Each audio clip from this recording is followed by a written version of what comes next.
اتوار کے روز جو ہے خان نے پروٹیسٹ کی کال دی ہے اور اس دفعہ پروٹیسٹ مینڈیٹ چھیننے کے ساتھ ساتھ جو اہم پہلو ہے وہ الیکشن کمیشن کا کل کا انتہائی متنازع بنیادی انسانی حقوق کے خلاف دیا گیا فیصلہ ہے، جس میں انہوں نے یہ قرار دیا کہ جو سیٹیں سنی اتحاد کونسل کو نہیں دی جا رہی ہے وہ سیٹیں P M L N People Party اور دیگر پارٹیوں میں تقسیم کی جائے گی۔ جب یہ فیصلہ الیکشن کمیشن آف پاکستان کر رہی تھی تو شاید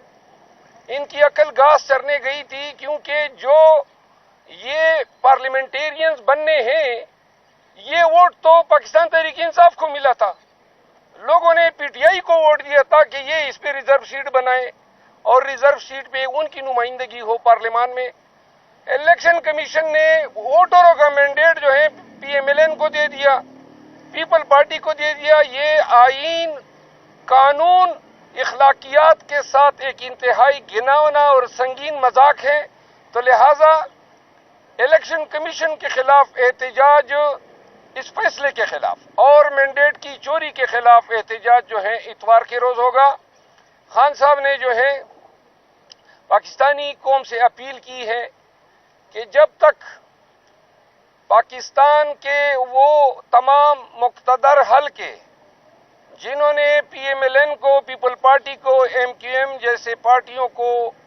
پاکستان تحریک انصاف کا شیرازہ بکھیرنے سے مستفید کرایا ہے، وہ یہ سوچ لیں کہ پاکستان کے پاس نہ کوئی شارٹ ٹرم پلان ہے، نہ آپ کے پاس لون آ رہا ہے۔ واحد جو سالویشن ہے پاکستان کی وہ ریمیٹنسز کی مد میں ہے، اور ریمیٹنسز پاکستانی شہباز شریف، نواز شریف جو اپنی دولت باہر بھجوا رہے ہیں، ان کے دور حکومت میں انہوں نے پاکستان نہیں بھیجنی ہے۔ جو شخص ریمیٹنسز پاکستان میں لا سکتا ہے اور اس کڑی معاشی بدحالی میں پاکستان کو سہارا دے سکتا ہے، اس شخص کو انہوں نے بند کیا ہوا ہے۔ تو لہذا پاکستانی قوم اس سے آگاہ رہے کہ آئی ایم ایف کو لکھے گئے خط پہ جو بیانیہ پی ایم ایل این اور ان کے الائز جو ہیں ڈیولپ کر رہے ہیں کہ ڈیفالٹ کی شکل میں ذمہ داری پی ٹی آئی پہ ہوگی، پاکستان تحریک انصاف اب بھی یہ اہلیت رکھتی ہے کہ اگر ان کو مینڈیٹ واپس دیا جاتا ہے اور اقتدار بمطابق قانون پی ٹی آئی کو دیا جاتا ہے تو پاکستان تحریک انصاف صرف ریمیٹنسز کی مد میں اور 1 کروڑ بیرون ملک پاکستانیوں کے ذریعے پاکستان کو فوری طور پر درپیش معاشی مسائل سے نجات دلا سکتی ہے۔ یہ بات رقم کی جائے، ریکارڈ کی جائے کہ ہم آگاہ کر رہے ہیں کہ ہم نے آئی ایم ایف سے صرف اتنا مطالبہ کیا ہے کہ جو انہوں نے لاسٹ ٹائم ٹرانچ دیا تھا، قرضہ دیا تھا، تو مشروط تھا فیئر اور ٹرانسپیرنٹ الیکشن کے ساتھ، اور ہم نے کہا ہے کہ الیکشن کے پروسیس کو آپ دوبارہ جب یہ اس کا آڈٹ کرا دیں اور ساتھ میں اگر یہ واضح ہوتا ہے کہ حکومت لیجیٹیمیٹ ہے تو قرضہ دے دیں۔ ایک بات یہ ہوئی۔ دوسری بات جس پہ خان صاحب نے اپنے کنسرن کا اظہار کیا، ان کی اہل خانہ، ان کی وائف بشرا بی بی کو جو ہے قید تنہائی میں رکھا جا رہا ہے، ان کے ساتھ حکام کا رویہ جو ہے غیر انسانی ہے، بنیادی انسانی حقوق کی منافی ہے۔ لیکن خان صاحب نے اس عزم کا اعادہ کیا کہ 7.5 مہینے مجھے ہو گئے ہیں اور میں مزید 7 سال بھی گزار سکتا ہوں، لیکن نہ میں مصلحت کے ساتھ کوئی ڈیل کروں گا اور نہ میں کوئی ادھوری مینڈیٹ کے ساتھ کسی شراکت حکومت کا حصہ بنوں گا۔ تیسری بات یہ ہے جو آپ کے وساطت سے بتانی ہے، عاطف خان صاحب ہمارے سینئر لیڈر ہیں پاکستان تحریک انصاف کے، اور شاہرام ترقی صاحب کو پارلیمان میں ان کو ایک کلیدی کردار کے حوالے سے ذمہ داریاں تفویض کی ہیں۔ اون عباس پبی صاحب جو ہے وہ کافی عرصہ بعد خان صاحب سے ملے ہیں۔ خان صاحب نے جو ہے سینٹ میں اس کی کارکردگی کی ستائش کی ہے۔ شہریار افریدی صاحب اور شاندانہ گلزار صاحبہ جو ہے انہوں نے پارٹی سے ریلیٹڈ معاملات خان صاحب کے نوٹس میں لائے. خان صاحب نے ہمارے ذریعے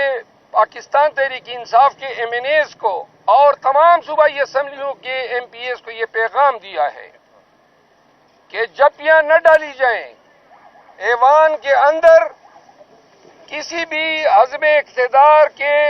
ممبر پارلیمان سے اس طریقے سے گل ملنا کہ جو ہمارے ووٹرز کو پاکستانیوں کو یہ پیغام دے کہ کوئی ٹوپی تماشا ہے، انہوں نے کہا یہ قطعاً برداشت نہیں کیا جائے گا. اور دوسرا جو انہوں نے کہا ہے کہ یہ 15-20 ایم پی ایس کی ذمہ داری نہیں ہے کہ وہ ایوان میں احتجاج کریں. جب بھی احتجاج ہوگا تو تمام اپوزیشن فلور پہ کھڑی ہوگی. یعنی کہ انہوں نے احتجاج میں تیزی لانے کا کہا ہے، انہوں نے احتجاج میں کوئی سہولت یا رعایت دینے کا نہیں کہا ہے. اور آخری بات یہ ہے کہ پاکستان تحریک انصاف کے بیاف پہ، اپنے تمام دوستوں کی بیاف پہ میں تمام پاکستانیوں سے اپیل کرتا ہوں، بالخصوص چیف منسٹر کے پی جن کی آج ان سے ملاقات ہوئی،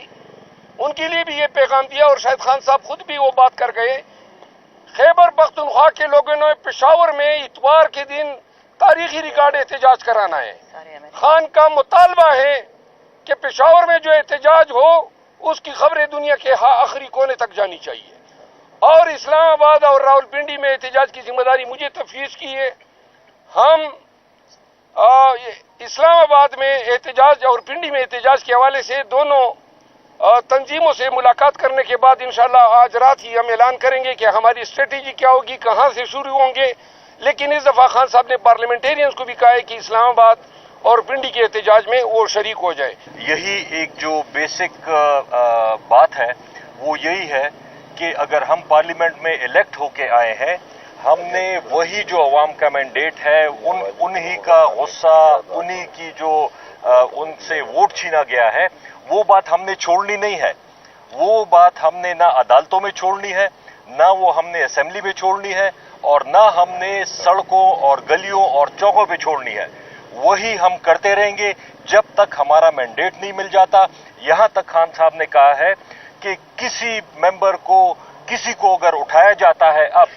آپ نے ہر ایک اسمبلی میں، چاہے وہ کے پی کی اسمبلی ہو، پنجاب کی ہو، نیشنل اسمبلی ہو، سینٹ ہو، آپ نے بھرپور احتجاج کرنا ہے اور اس کے خلاف آواز اٹھانی ہے. اسپیشلی جو کل کا فیصلہ مرود صاحب نے جس طرح ڈیٹیل سے بتایا، یہ ہماری بہن یہاں پہ شاندانہ گلزار صاحبہ ہیں، عورتوں کے جو ریزرو سیٹس ہیں، مائنورٹی کے ریزرو سیٹس جو ہیں، عجیب سی بات یہ ہے کہ لوگوں نے مینڈیٹ دیا ہے پی ٹی آئی کو، اور وہ اب یہ کوئی ان کے خالہ جی کا گھر ہے کہ ایک سے لے کے دوسرے کو دے دیں. یہ کوئی ان کی مرضی تو نہیں ہے. عوام نے جو مینڈیٹ دیا ہے اسی کے مطابق یہ ریزرو سیٹ ہونی چاہیے. جمہوریت میں اصل چیز ہوتی کیا ہے؟ جمہور کا، عوام کا فیصلہ اپنے نمائندوں کے ذریعے. یہ فارم 47 والے جو بیٹھے ہوئے ہیں، ان کو تو لوگوں نے ووٹ نہیں دیا. یہ 8 فروری کو عوام نے ووٹ دیا ہے، ہمارے لوگوں کو دیا ہے. یہ 9 فروری کو اور 10 فروری کو جو جیت کے آئے ہیں، ان کو ہم آرام سے نہیں بیٹھنے دیں گے، نہ ان کو عوام کا مینڈیٹ چھیننے دیں گے. اور ہم ہر جگہ پہ اس کی انشاءاللہ تعالی بھرپور مخالفت کرتے رہیں گے اور آواز اٹھاتے رہیں گے انشاءاللہ. ایک بات جو خان صاحب نے میاں والی کے عوام کا، انہوں نے تہ دل سے شکریہ ادا کیا ہے. خان صاحب نے ملاقات میں میاں والی کے عوام کے لیے پیغام دیا ہے کہ جو محبت، الفت اور جو اس کڑے وقت میں اس کے اپنے ضلع کے لوگوں نے ان کو جو مرتبہ، جو محبت سے نوازا ہے، تو خان ہمارے چونکہ میاں والی کے ایم این اے صاحب بھی آئے ہوئے تھے، تو اس کنٹیکس میں میاں والی کے لوگوں کا انہوں نے شکریہ بھی ادا کیا اور یہ پیغام دیا ہے کہ برے وقت گزر جاتے ہیں، میاں والی نے جو میرے ساتھ الفت نبھائی ہے میں ساری عمر یاد رکھوں گا. اور ساری میاں والی کو میری طرف سے سلام. ہاں، اور ساری میاں والی کو جو ہے خان صاحب نے کہا کہ میری طرف سے سلام.